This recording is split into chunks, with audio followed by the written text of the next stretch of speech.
मैं संदीप आपका स्वागत करता हूं Hindi YouTube channel simple learn में। और आज होली भी है तो सभी लोगों को, सभी छात्रों को होली की अनंत शुभकामनाएं, बहुत बहुत बधाई। और उम्मीद करूंगा कि आप लोग अच्छे से बड़ा हर्षोल्लास के साथ में होली का पर्व मनाएंगे। ये खुशी का त्यौहार है, रंगों का, इसे बहुत अच्छे से मनाइएगा। तो आज के टॉपिक में हम लोग पढ़ेंगे हेनरी का नियम। हेनरी का नियम, हेनरी का नियम, इंग्लिश में इसे हेनरीज लॉ कहते हैं। ये बहुत ही इंपॉर्टेंट नियम दिया है हेनरी ने। और ये जो नियम दिया है इन्होंने, वो गैसों की द्रवों में विलेयता संबंधित दिया है कि कोई भी गैस द्रव में घुलती है तो वो किस प्रकार से घुलती है। उसके लिए इन्होंने गणितीय संकल्पना भी दी थी कि किसी भी विलयन में उपस्थित जो वाष्प होता है उसका द्रव्यमान वाष्प दाब के समानुपाती होता है, ऐसा कहा था इन्होंने। लेकिन ये नियम समझने से पहले हम थोड़ा विलेयता के बारे में समझ लें कि विलेयता क्या है। आप लोग जानते भी होंगे कि विलेयता वह घटना है, घटना कह सकते हैं, वह फैक्टर है जो 100 ग्राम विलायक में उपस्थित विलेय की अधिकतम मात्रा घुली हुई होती है। जैसे 100 ग्राम विलायक है कोई, उसमें कितनी अधिक से अधिक मात्रा विलेय की घुल सकती है, उसे हम विलेयता कहते हैं।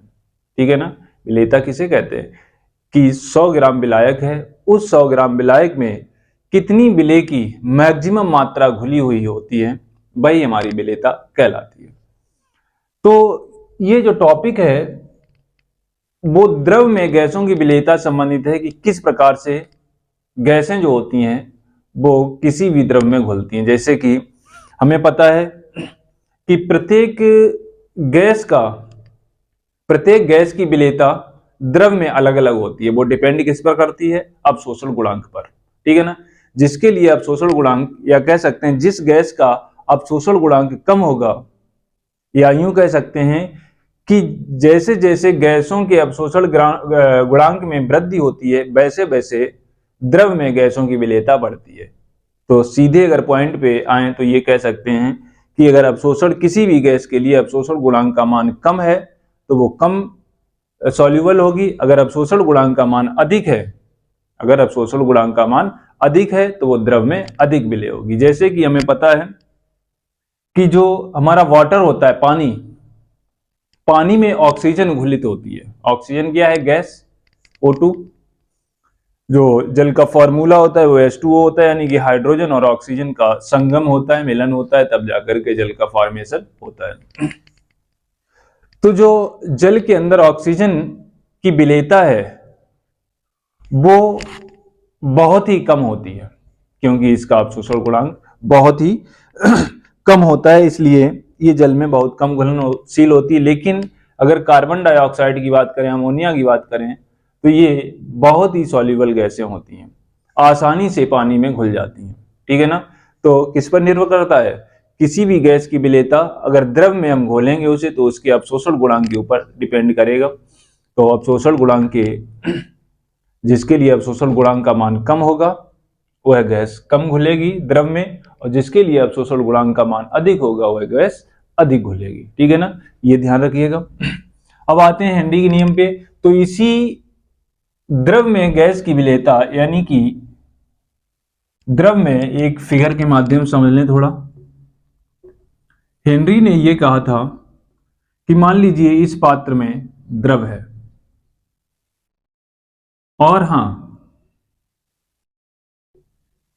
अगर हमें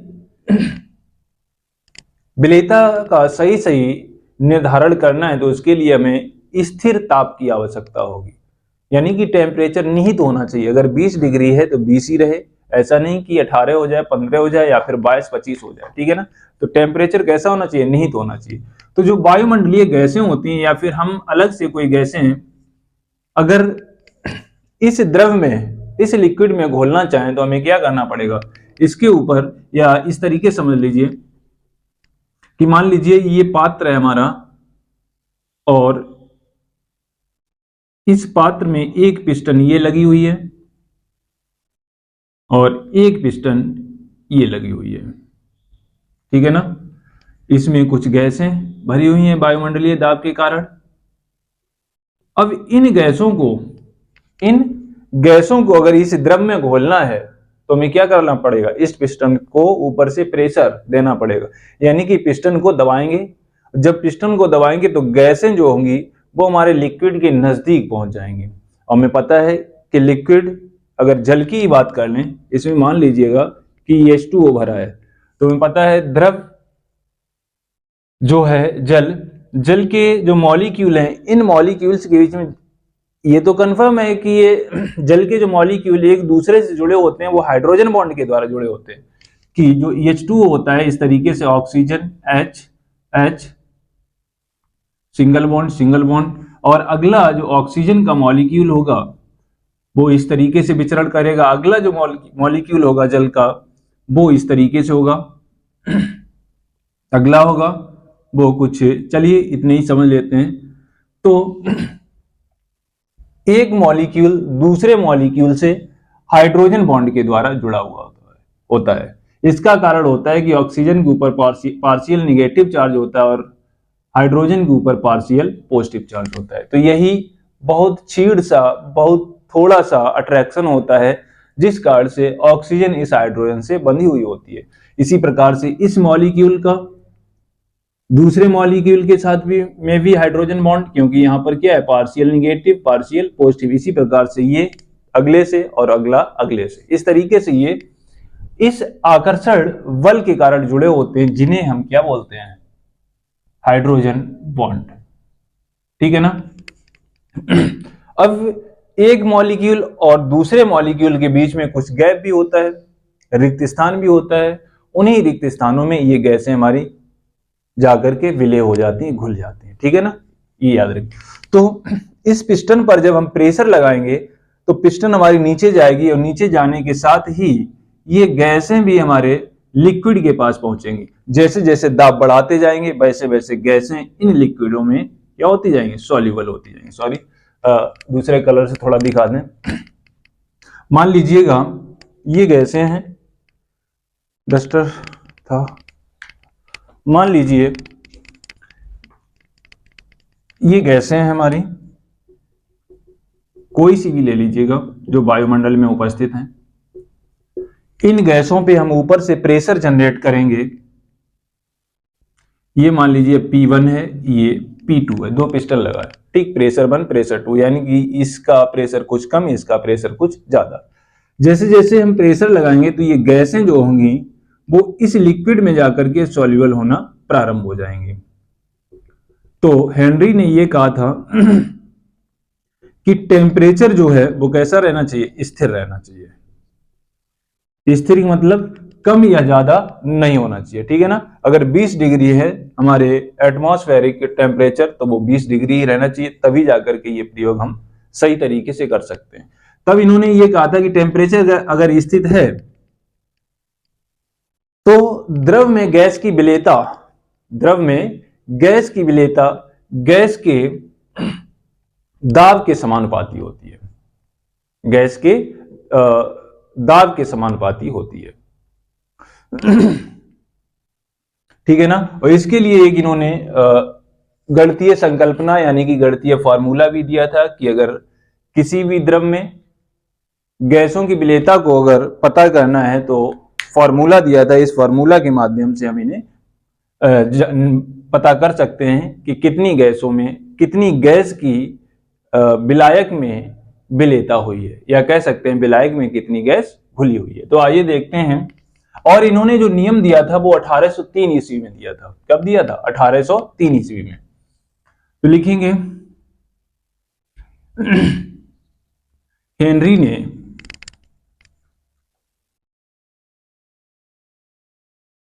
हेनरी ने द्रव में गैस से संबंधित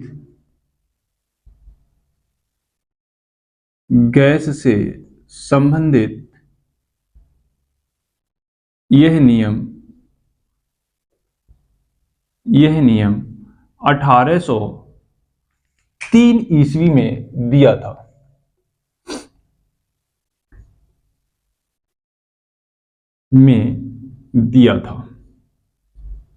ठीक है ना, कब दिया था? हेनरी ने जो गैस की द्रव्य में विलेयता संबंधित जानकारी दी थी वो कब दी थी? 1803 ईस्वी में दी थी। तो देखते हैं इनके अनुसार, परिभाषा लिख लें। हेनरी के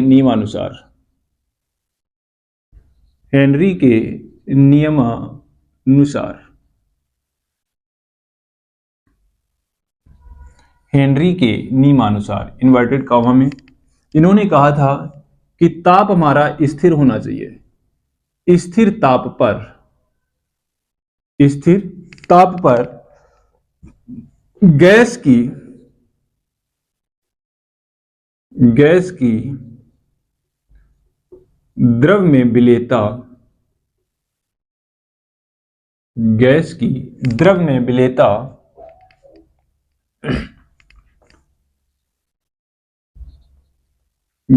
के दाब के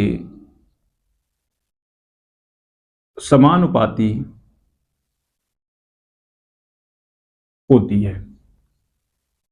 ठीक है ना, कि अगर किसी गैस को अगर द्रव में हमें विलय करना है, घोलना है, तो उस गैस के ऊपर हमें क्या लगाना पड़ेगा? दाब लगाना पड़ेगा। और जितना हम इस गैस पर दाब लगाएंगे उतनी ही गैस हमारी इस द्रव में घुलेगी जाकर के। ठीक है ना, यही कहा था इन्होंने कि गैस की द्रव में विलेयता गैस के दाब के समानुपाती होती है, कि जितना हम दाब लगाएंगे उतनी ही गैस द्रव में घुलेगी जाकर के। ठीक है ना, अर्थात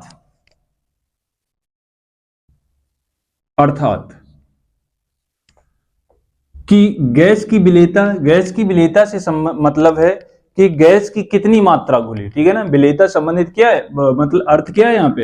मात्रा लिख सकते हैं, मात्रा। और मात्रा या क्वांटिटी या द्रव्यमान, ठीक है ना, एक ही बात होगी। तो हम कह सकते हैं एम प्रोपोर्शनल टू पी। यहां पर एम आपका क्या हो जाएगा? विलेयता हो जाएगी, या फिर क्वांटिटी कह सकते हैं, या फिर द्रव्यमान कह सकते हैं। किसका? गैस का। पी गैस पर लगाया गया दाब। ठीक है ना, पी क्या हो जाएगा? प्रेशर हो जाएगा।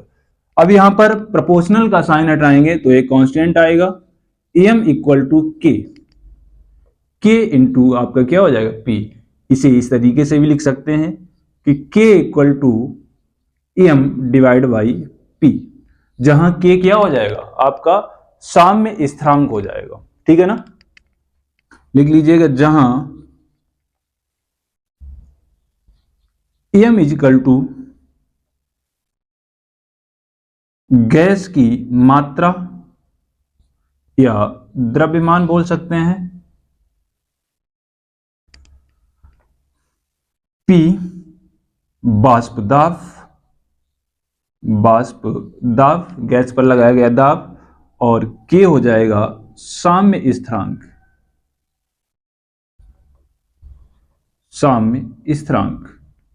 ठीक है ना, साम्य स्थिरांक आया तो उम्मीद है कि आप लोगों को जानकारी होगी कि साम्य की स्थिति कब आती है, इक्विलिब्रियम की स्थिति कब आती है। पता है? नहीं पता है?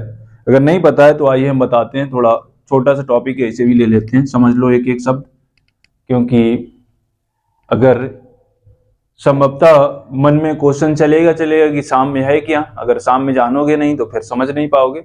तो हम बात करते हैं साम्य की, या इक्विलिब्रियम जिसे कहते हैं। देखो क्या होता है, मान लीजिएगा एक ये पात्र है। अब ये टॉपिक चल रहा है गैस और द्रव का, तो उसी को लेकर के हम लोग समझाएंगे। वैसे साम्य को हम केमिकल रिएक्शन के माध्यम से भी समझ सकते थे, ठीक है ना, वो उस तरीके से भी समझा दूंगा मैं। और इस पात्र में कोई द्रव है, मान लीजिएगा जल ही है, ठीक है ना, अगर हम इस पात्र को खुला ही रहने दें, अगर हम इस पात्र को खुला ही रहने दें, तो हम देखेंगे कुछ समय के पश्चात, कुछ समय का मतलब है कुछ दिन, 10 दिन, 20 दिन, 1 महीना, 6 महीना, 1 साल, देखेंगे कि जो जल है ये पूरी तरीके से गायब हो जाएगा, वाष्पित हो जाएगा। गायब का मतलब वाष्पित होना, वाष्पित हो जाएगा। कारण कि जो जल का दाब है वो वायुमंडलीय, जल के गैस का जो दाब होगा वो वायुमंडलीय दाब के बराबर हो जाएगा, तो ये जाकर के इसमें गैस में विलीन हो जाएगा। ठीक है ना, ये तो कंफर्म है कि ये जल कुछ समय के पश्चात वाष्पित हो जाएगा। ऐसा हम लोग देखते हैं कि बड़े बड़े तालाब सूख जाते हैं, नहरें सूख जाती हैं, नदियां सूख जाती हैं, तो इसकी औकात क्या है, कुछ समय के पश्चात, है ना। तो वही प्रोसेस है। अब हम क्या करें, इस पात्र को अगर हम बंद कर दें, बंद कर दिया, ठीक है ना, तो देखेंगे कि ये जो जल है, H2O जल है, ये वाष्पित होगा, वाष्पित होगा इस तरीके से, इस जार के अंदर ये वाष्प फैलेगी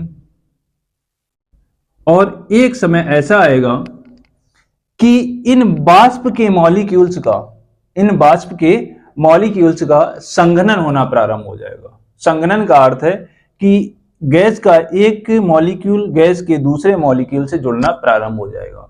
ये जब कई मॉलिक्यूल आपस में जुड़ जाएंगे तब एक लिक्विड यानी कि जल के ड्रॉप का निर्माण करेंगे, और जब जल के ड्रॉप का निर्माण करेंगे तो ड्रॉप तुरंत आकर के कहां आएगी, नीचे, क्योंकि यहां पे कार्य कर रहा होगा कौन, पृथ्वी पर कौन सा बल लगता है, गुरुत्वाकर्षण बल, ठीक है ना। वो कार्य करेगा तो ड्रॉप कहां आएगा, नीचे आएगा। वो ड्रॉप फिर से वाष्पित होगा, फिर ड्रॉप जल बनेगा और जल में आकर के समा जाएगा। लेकिन इस प्रक्रिया के पश्चात, इस प्रक्रिया के बाद एक समय ऐसा आएगा कि जल वाष्पित होना बंद हो जाएगा और वाष्प जो है वो जल के बूंद में बदलना बंद हो जाएगी। तो इनके बीच में क्या आ जाएगा, बैलेंस आ जाएगा। बैलेंस यानी कि बराबर। फिर ना तो जल के ड्रॉप वाष्प में, गैस में परिवर्तित होंगे और ना ही गैस के जो मॉलिक्यूल्स हैं वो ड्रॉप में परिवर्तित होंगे। ऐसी स्थिति को हम क्या बोलते हैं, साम्य बोलते हैं, कि जब कोई द्रव ना तो गैस में बदले और ना ही गैस द्रव में कन्वर्ट हो, तो इस स्थिति को हम बैलेंस्ड बोलते हैं या बराबर कह सकते हैं, और इसे ही हम क्या बोलेंगे, साम्य। और इस अवस्था में जो अवस्था प्रकट हो रही है उसे हम कहेंगे साम्यावस्था। क्लियर हुआ ना कि साम्य क्या है, तो ये होता है साम्य। और इनका नियम आया था, उसके बाद डाल्टन ने भी इस पर दिमाग दौड़ाया, अपने दिमाग के घोड़े दौड़ाए कि और कुछ पॉसिबिलिटी हो सकती है इसके अलावा। जो इन्होंने कहा कि गैस की जो विलेयता है, वो गैस की जो विलेयता है वो गैस पर जितना दाब लगाएंगे उसके समानुपाती, यानी कि जितना दाब लगाएं उतनी गैस घुलेगी, फिर दाब लगाएं फिर गैस घुलेगी। यानी कि अगर एक एटीएम दाब लगाएंगे तो उसके इक्वल मान लो 2 मोल या 4 मोल या 6 मोल गैस द्रव में घुल रही है, ठीक है ना। तो डाल्टन महोदय, डाल्टन ने सोचा कि इसमें और कुछ सुधार हो सके, क्या क्वांटिटी पता कर सकते हैं या फिर जो विलेयता है वो किस प्रकार से निर्धारित हो सकती है। तो डाल्टन ने यह कहा था कि किसी द्रवीय विलयन में, किसी द्रवीय विलयन में गैस की जो विलेयता है, गैस की विलेयता है वो आंशिक दाब पर निर्भर करती है, कि जो गैस की द्रव में विलेयता है वो गैस के आंशिक दाब पर निर्भर करती है। और इस गैस की विलेयता को, इस गैस की विलेयता को इन्होंने क्या कहा, मोल अंश का, कि विलेयता जो गैस के अणु हैं द्रव में विलेय होंगे, घुलेंगे जाकर के, उन्हें इन्होंने किस माध्यम से समझाया, मोल अंश या मोल प्रभाज, जो कि हम लोग सांद्रता के पद में पढ़ चुके हैं। मोल अंश या मोल प्रभाज या मोल भिन्नांक के नाम से पढ़े थे, ठीक है ना। तो इन्होंने कहा था कि किसी द्रव की गैस में जो विलेयता है वो गैस के आंशिक दाब पर निर्भर करती है। जितना दाब का अंश हम इस पर लगाएंगे उतनी ही गैस उसमें घुलेगी जाकर के। और इस आंशिक दाब को इन्होंने, या कह सकते हैं इस गैस की विलेयता को इन्होंने मोल भिन्नांक के शब्दों में समझाया या मोल भिन्नांक कहा। तो लिख सकते हैं कि डाल्टन के नियमानुसार, डाल्टन के नियमानुसार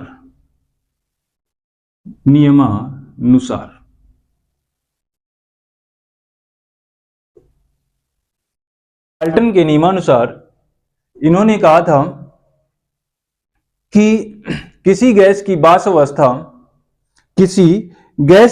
अवस्था में आंशिक दाब, किसी गैस की वाष्प अवस्था में आंशिक दाब विलयन में उपस्थित, जो विलय और विलायक से मिलकर के विलयन बना है, सपोज दैट गैसें इसमें सॉल्युबल हो गई, जो गैसें सॉल्युबल हुई वो हमारा क्या बना, विलयन बना जाकर के।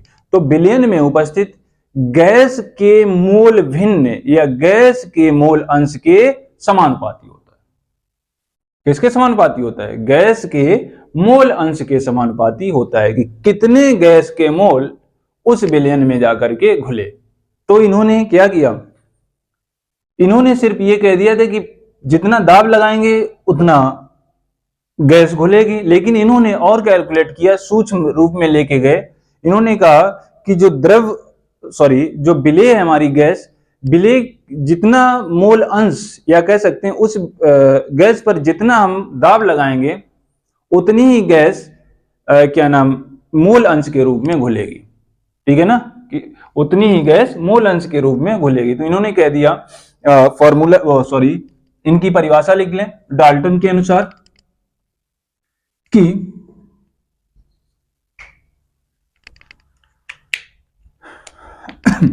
किसी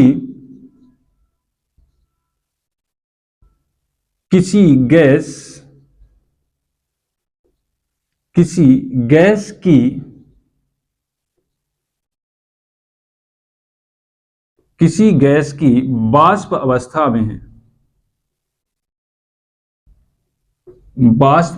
में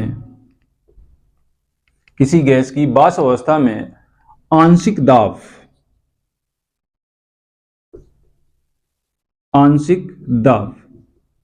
को हमने किससे दिखाया? P से। आंशिक दाब विलयन में उपस्थित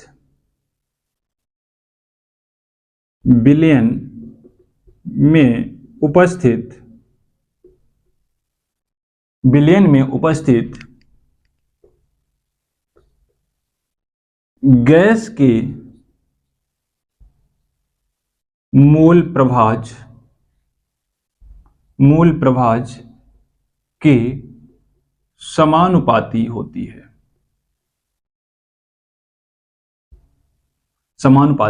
किसी गैस की वाष्प अवस्था में, यानी कि जो गैस है वो किस अवस्था में? वाष्प अवस्था में।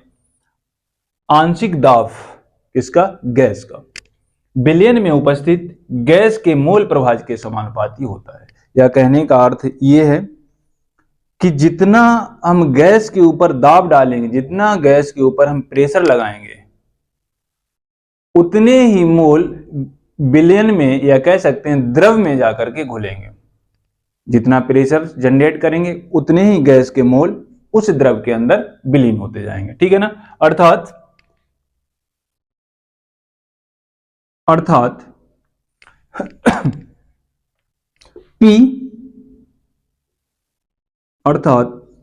P प्रोपोर्शनल टू मोल अंश किसके? गैस के। तो यहां पे लिख देंगे गैस, P प्रोपोर्शनल टू जाय बोल सकते हैं, या फिर एक्स, कहीं कहीं पे एक्स के द्वारा भी डोनेट किया गया है, कुछ किताबों में जाय शब्द के नाम से भी डोनेट किया है, तो इसे हम बोलेंगे जाय। ठीक है ना, या एक्स के द्वारा भी इसे रिप्रेजेंट किया गया है, ये ध्यान रखना। तो P प्रोपोर्शनल टू किसके? दाब समानुपाती है किसके? मोल अंश के। मोल अंश किसका है? गैस का। किसका है? गैस का। ठीक है ना, प्रोपोर्शनल का साइन हटेगा, P इक्वल टू एक स्थिरांक आएगा KH इंटू हो जाएगा जाए गैस। ठीक है ना, गैस को साथ में लेके चलें क्योंकि मोल अंश में बात हो रही है, जो वो गैस की बात हो रही है। ठीक है ना, गैस के मोल अंशों की। तो P इक्वल टू KH जाए गैस। ठीक है ना, या हम इसे इस तरीके से भी लिख सकते हैं कि KH equal to P divide by जाए गैस। सॉरी, थोड़ा गड़बड़ हो गया।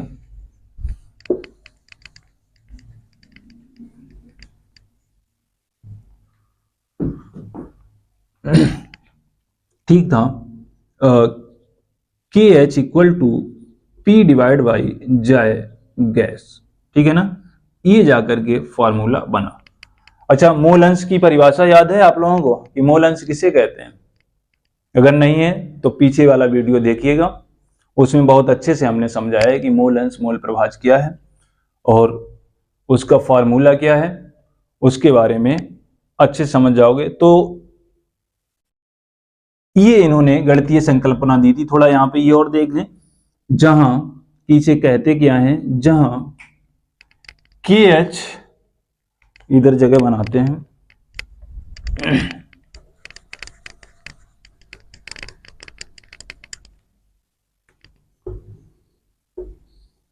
जहां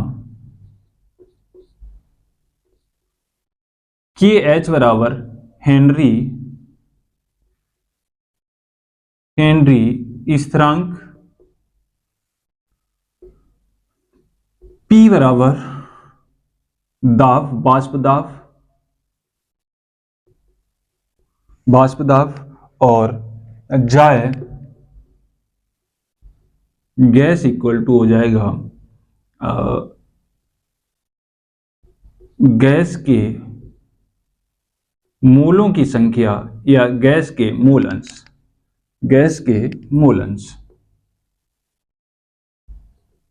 ठीक है ना, वाष्प दाब पर भी हम लोग चर्चा करेंगे।